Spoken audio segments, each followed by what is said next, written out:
What's going on, guys? This is Rob, and kind of continuing our preparation for Thor 4, which isn't going to come out for a long time. I don't know why we're doing these videos in preparation for Thor 4. We're explaining Gorr the Godbutcher. Now, here's the caveat to this. There are two things to know. One, Gorr the Godbutcher does not have a lengthy history in Marvel Comics. And two, we covered the entirety of the Gorr the Godbutcher run. Now, Gorr's story in Marvel is one part, or really the beginning part, of a much larger run called the Jason Aaron run on Thor. For those of you guys who are unfamiliar with comics, and I know a lot of you guys who are watching this are probably familiar, bear with me here for a second. For those of you guys who are unfamiliar, you usually have entire runs of characters or teams for a particular writer. So when Jason Aaron took over Thor, he basically built a little bit on what had already been done, but by and large, it's a great starting point, right? Thor God of Thunder is where you're introduced to Gorr, and then just read forward from there. I consider Jason Aaron's Thor run to be the single greatest Thor run of all time, and so I would highly suggest that you read the whole thing if you decide to go with it. But because Gorr does not have a lengthy history, this video is not going to be overly long. So for Gorr himself, his first appearance came with Thor God of Thunder #2 in 2012. And the way this worked is that Gorr was given to us as what is basically part of a superstitious tribe. That in reality, he and his people lived on a world that was never really given to us by name, but the idea was they would pray to their gods on a daily basis under the idea that the very harsh world that they lived on would grant them,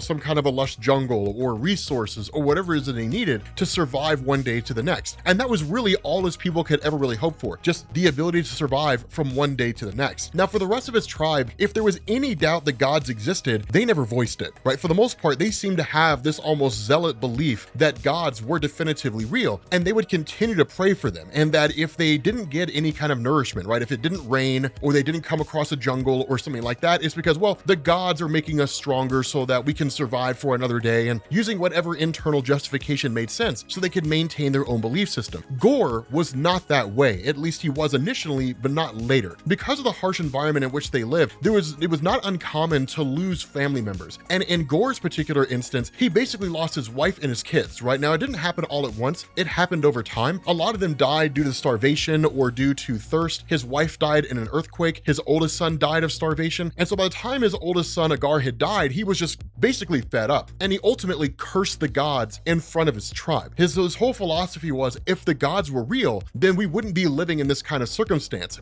And so his philosophy was that the gods inherently are evil, more or less. If gods are real, but these are the circumstance they're living in, and the gods can hear their prayers, then the gods don't care. And if that's not the case, then the gods aren't real. But regardless of the situation, as far as he was concerned, there are no gods, right? There's nobody out there looking out for us. But because of the religious fundamentalist nature of his tribe, they exiled him. Now, while he was exiled and kind of out doing his own thing, he ultimately came across a couple of different gods who had basically died in a fight. Now, one thing I want to clarify here, when the story was originally written in 2012, neither one of these gods were given names. They had simply just come crashing out of the sky and landed on the ground, and they were both basically dead after having fought each other. Now, this changed in Donny Cates' run on Venom, and that's something else to understand for a lot of you guys who are new. A writer might introduce a thing and then do nothing with it, right? Like just some small little throwaway thing. And then another writer might look at that and say, I can use that. In this instance, the god that was kind of clad in black basically turned out to be Null, as it was established by Donny Cates much later on. Now, for those of you guys who don't know who Null is a really fascinating character. He's basically the being that's responsible for the creation of the living abyss, which is where like the Venom symbiote, the Carnage symbiote, all those things kind of originate from. Technically, Carnage is the offspring of Venom, but they're all more or less part of the same race. A lot of that's built on some of the work with regards to Planet of the Symbiotes that was done by Brian Michael Bendis during his Guardians of the Galaxy run. So it was one of those things where it's just kind of been built on over the years in different forms or fashions. Coming to the realization that gods were real, ultimately Gorr ended up shunning the gods because he kind of came to this realization that his argument that the gods were real but they didn't care about anybody was true. And so ultimately he became vengeful. And so in doing this, he essentially seized what was called the all-black Necrosword, essentially not really a source of Null's power but a portion of Null's power. It basically granted him powers and then boosted the powers that it gave him, and then he kind of went forward across the universe, killing virtually every god he could find. Now, the reality is we weren't really given an actual time frame when that happened with Gorr. All we knew was that he had kind of gone on this quest for seemingly thousands of years, right? So it seemed to have happened thousands of years before the modern day on Earth. But during the 9th century, he showed up on Earth as part of his campaign to kill gods, and then killed a handful of gods from the United, or at least what would become the United States, from essentially North America. And then in turn, that body washed up on Iceland. Thor became aware of what was happening and then went to go find out what had taken place, only to find that all these gods had basically been killed by Gorr the Godbutcher. Now, something that I want to point out here is that during this time, there had never really been this sort of exploration of gods in Marvel Comics. It had never really been done on this scale before. By and large, when it came to gods in Marvel, you were limited to whatever beings you had seen up to that point, right? So the Sky Fathers is a really good example. The Sky Fathers is basically a pantheon of the kind of religious heads or the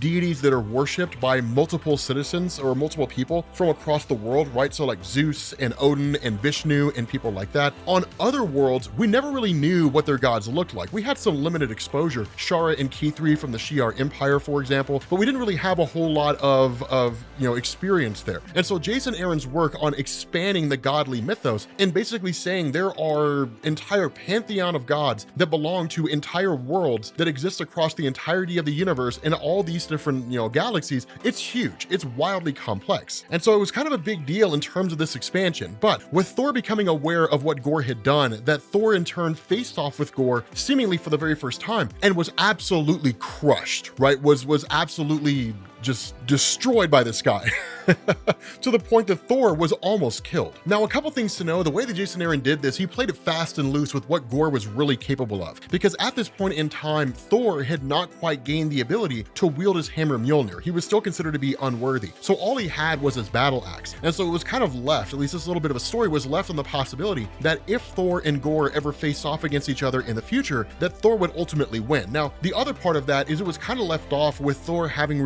cut off the arm of Gorr and then believing he had killed him. But as the reader, it was kind of left to us to, really Jason Aaron telling us like Gorr's obviously not dead, right? It was kind of how it was stated. So over the course of the remainder of the run, what you ended up seeing was Gorr returning yet again, thousands of years later, after having killed even more gods and imbued himself with even more power, and then ultimately using the living abyss to create a kind of army for himself, and then in turn fought Thor again, this time when Thor had Mjolnir, and yet again, Gorr won. And so it was one of these things where Gorr was just kind of established as being just this massive heavy hitter, a lot of it being due to the fact that over the time between Thor basically facing off against him the first time and Thor facing off against him the second time, that despite having Mjolnir, Gorr had just become more and more powerful. And so ultimately the way this played out is it saw Jason Aaron introducing what was in effect All-Father Thor. Now, part of this was due to the actions of Gorr, and the other part of it was actually due to the actions of Loki. So the way this had played out as far as Loki went with regards to the old journey, and or really the more recent journey into mystery stories, is that you ended up finding out that in this far-flung future, Loki had essentially killed everybody on Earth. Now, while the Asgardians themselves were fine, this more or less coincided with Gorr the Godbutcher in this far-flung future, basically taking his army of, living abyss minions, more or less, and descending onto Asgard. And so those Asgardians who were not killed were captured and forced into the service of Gorr, whose intention we'll talk about here in a second. And basically what it meant was that All-Father Thor was basically the only Asgardian that was left. He was ultimately captured and then forced into the subservience of Gorr, but really more just kind of taunted with the fact that all the Asgardians had been killed by Gorr, and Gorr's own kind of grim satisfaction in knowing that he had essentially won. Now, in terms of what Gorr's motivation was, because of the fact that going across the universe and killing virtually every god he could find was a lengthy process, he had the age to do it. The problem with this is that one of the things that had happened over the course of the Thor God of Thunder story is that there were god refugees, which is to say those individuals who had heard what Gorr was doing and then basically went into hiding. And this ultimately meant that Gorr could not satisfy his ultimate goal to kill every single god across the universe throughout all space and time. And so what he ended up doing was basically working to construct something called the God Bomb. And the whole idea behind this is he would detonate it in the time stream, and the explosion would emanate outward from whatever point in time it detonated and essentially kill every god across the entirety of the universe's history, regardless of where they were hiding. And so what this did is it ultimately led to Thor from the past teaming up with Thor from the present, along with Thor from the future, right? So 3 generations of Thor all facing off against Gorr. And the battle was absolutely insane, right? It's one of the craziest things that you're ever gonna see. There was actually an instance in this story where I believe it was present day Thor had wielded 2 Mjolnirs, right? One from his present day self and one from his future self, along with the all black Necrosword, right? It was absurd how powerful he was. But even then, he didn't seem to have the power to destroy Gorr. Now, this is where Jason Aaron's Thor run took a really interesting direction, because not to sound too corny here, but the story largely began to shift and really, if I'm being honest, had focused a lot already on the power of prayer, in the sense that when it comes to those different gods that exist out there, Thor, people like that while Thor is imbued with what is in effect the Thor force, right, the source of his energy, which is something akin to the Odin force, but not quite on the same level, depending on who you're reading about, right? If you go back and you read Thor Ragnarok, for example, Thor's version of the Thor force was essentially equal to the power of the Odin force. Or if you look at Allfather Thor, his power was equal to the Odin force. But if you look at Thor in his younger years, I guess it hadn't quite grown to that level. Honestly, Marvel's exceedingly murky about it. But despite all of that, a portion of Thor's power actually comes from those who believe in him, right? Who actually pray to him. And that's one of the things that Jason Aaron had really hit on that hadn't quite been explored before. You assume that half of his power came from his father Odin, and the other half came from his mother Gaia, who is basically the sentience of Earth. Although recently, I believe Marvel's changed that and actually said that his biological mom is really the Phoenix Force, which is kind of a weird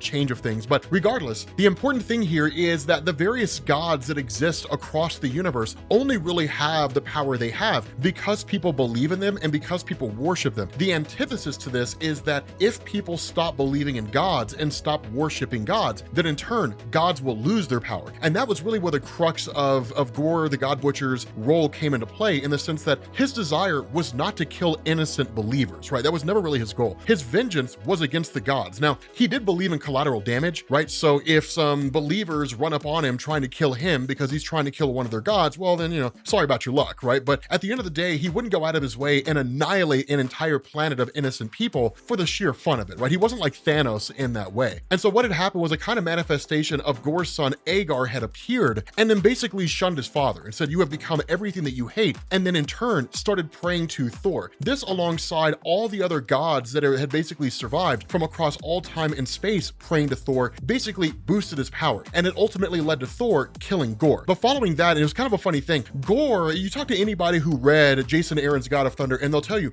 Gorr was definitively one of the greatest comic book villains ever created, literally across the board, right? Just in terms of interest, his intrigue, why he did what he did, his motivations, how he was written. He was just one of the most compelling villains that Marvel had ever created. And people wanted to see him come back, right? They wanted to see him return. And so ultimately he did. The biggest problem that you had with this, and I don't know if I'd necessarily call it a problem. Honestly, the people who complained about it, it was kind of smatterings across the internet. Wasn't really a great big huge beef with it, but the entirety of Gorr's return and the motivation and really what he did seemed to kind of betray the motivation of his character initially, right? In the sense that all Gorr wanted to do was kill gods. With Gorr's return, a couple things had happened since then. The first was that with Loki having eradicated all life on Earth, that life had basically been in the process of returning due to the power of All-Father Thor. It was all the way to the point where you actually had citizens on Earth, right? People on Earth who were living their lives. Nowhere near advanced as modern society. It was pretty advanced, right? So let's say humanity 20,000 years ago, but that's basically what you saw living in the world. People who kind of believed in Thor and all that kind of good stuff. The other part of this is that Loki in this far-flung future had managed to get his hands on the all-black Necrosword, and the goal was to use it to basically kill All-Father Thor. The biggest issue with this is that Gorr's consciousness had existed within the sword, and so when Loki had seized it, he had also resurrected Gorr. Gorr basically impaled Loki, seemingly killing him, and then in turn went to go fight All-Father Thor. So unlike the original Gorr the Godbutcher story, you didn't see Thors from 3 different eras facing off against Gorr. Instead, it was just All-Father Thor in the future. But where things shifted up is that the fight moved away from being what was really more of like a glorified bare knuckle battle, and in turn, it turned into like this massive conflict. Now, a lot of this was due to the fact that All-Father Thor had possessed such an immense level of power at that point in time, literally the ability to essentially create life. And then at the same time, Gorr had to become something equally as powerful, which he had essentially become. Now, a lot of that seemed to be predicated on what was going on with regards to Null, the symbiote god, and Donny Cates' Venom. The fact that Null was so incredibly powerful that anybody who wielded the all-black Necrosword had to essentially be equally powerful, otherwise the inconsistency would be too big to ignore. And so that basically led to Gorr eventually essentially kind of facing off against Thor and actually laying waste to entire star systems. And then it actually got to a point where Gorr himself had imbued himself with the power of the all-black Necrosword in its entirety, and then quite literally recreated all of existence to the point that he was a full-on universe, and it actually almost managed to kill All-Father Thor. Now, the funny thing about this is that this battle between All-Father Thor and Gorr was basically the very tail end of Jason Aaron's run. It was the last story arc he wrote before he put down the pen and just kind of said, okay, I'm done writing Thor now. The result of this is that All-Father Thor defeating Gorr actually came at the power of the hands of the God Tempest. Now, the God Tempest was Jason Aaron's way of explaining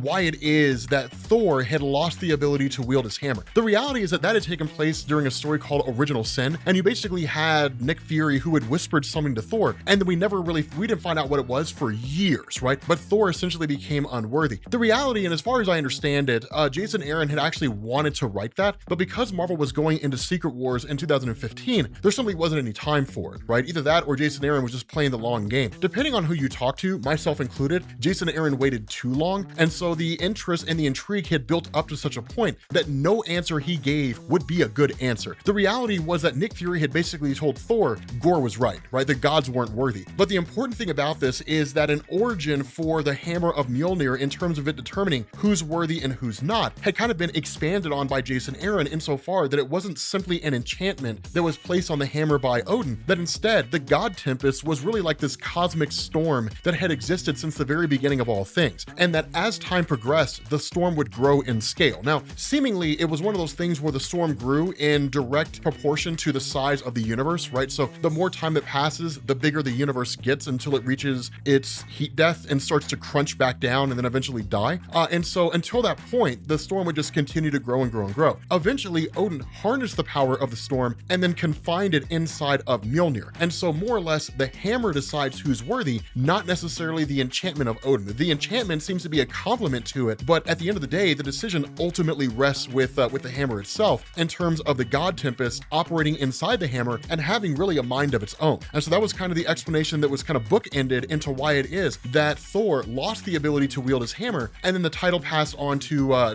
Jane Foster, who became the new Thor, and then Thor just kind of went back to being Odin's son, which seemed to piss off a lot of people. Honestly, I thought their anger was kind of silly, but the important thing here is that the God Tempest was literally cosmic power that was virtually just unbridled energy. And so during this final battle with Gorr, what had happened was that All-Father Thor had essentially unleashed the God Tempest, which was basically the power of a universe.